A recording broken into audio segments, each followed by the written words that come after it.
Welcome to Connected,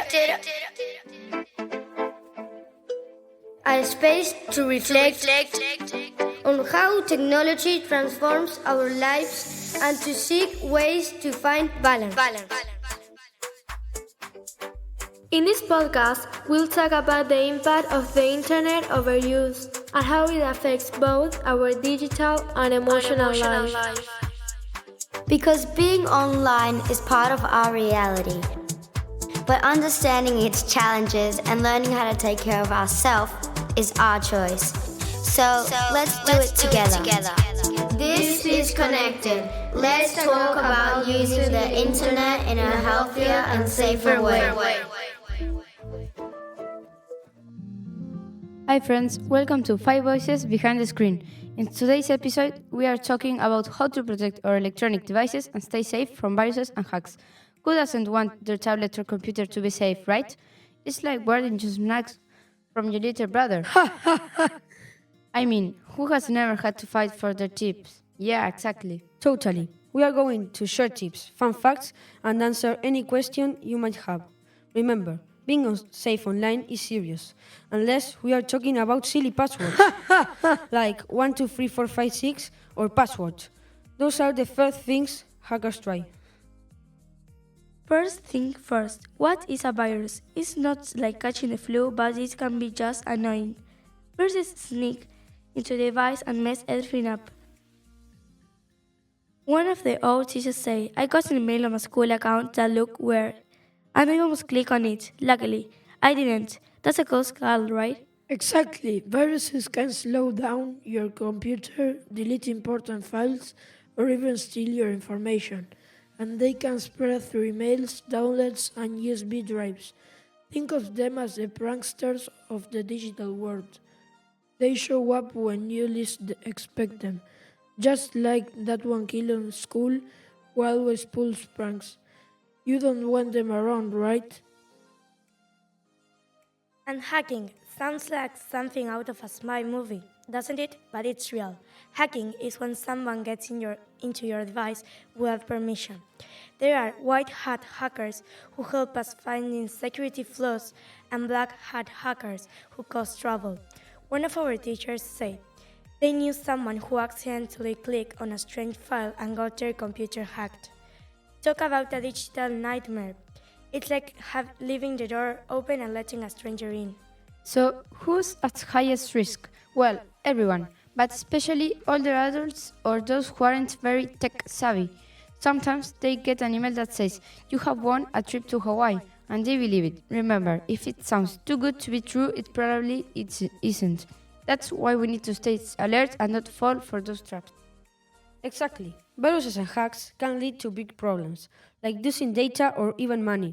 But don't worry, there are ways to protect yourself. One teacher told us, I'll never open links from people I don't know, and always avoid suspicious websites. Smart move, right?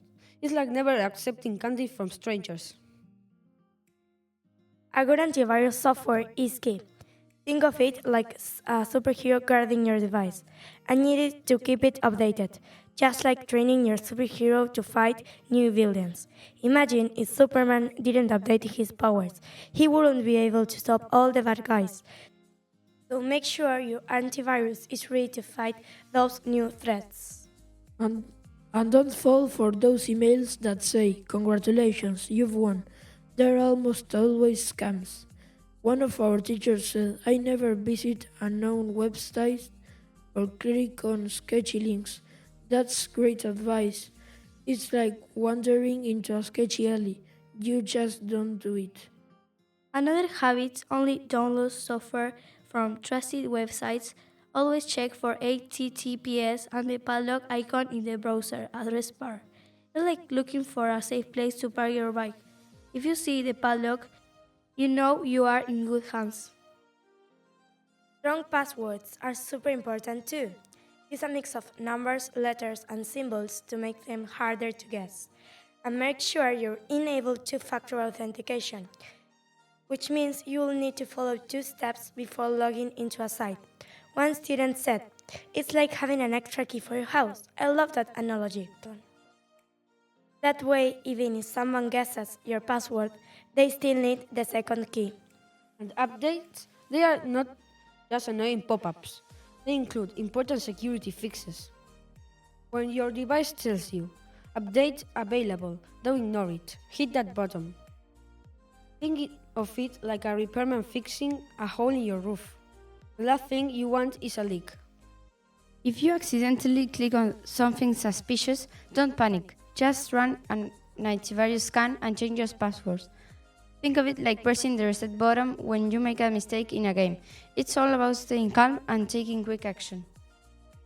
And always check your accounts for strange activity. If you see anything weird, change your password and tell an adult. One of our friends told us they back up their files regularly, so even if something happens, they won't lose everything. That's a smart move.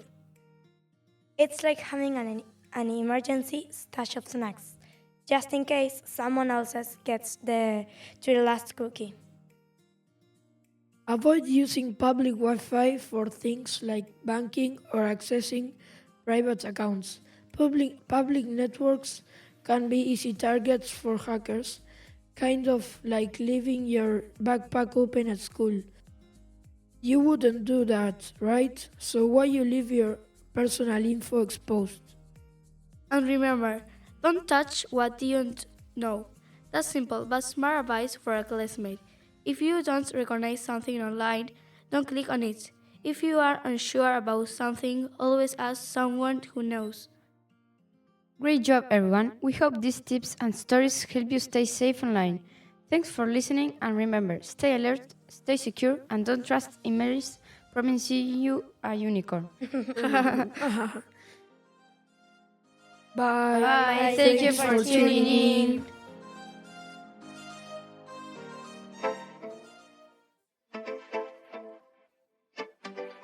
And this is the end of today's episode of Connected. We hope you find it useful so as to reflect on how we use the internet and social media, and to think of ways of protecting our emotional health in a digital world. And remember, even if we are connected the whole time, the most important thing is to be able to get disconnected when we need it, and to take care of ourselves and of those around us. Thank you for listening. If you like this episode, remember to share it with someone who may need it. Follow us and join us in our next episode, where we will explore the challenges and opportunities the digital world offers us together. This was Connected. Until next time. And remember, you decide how to live your connection.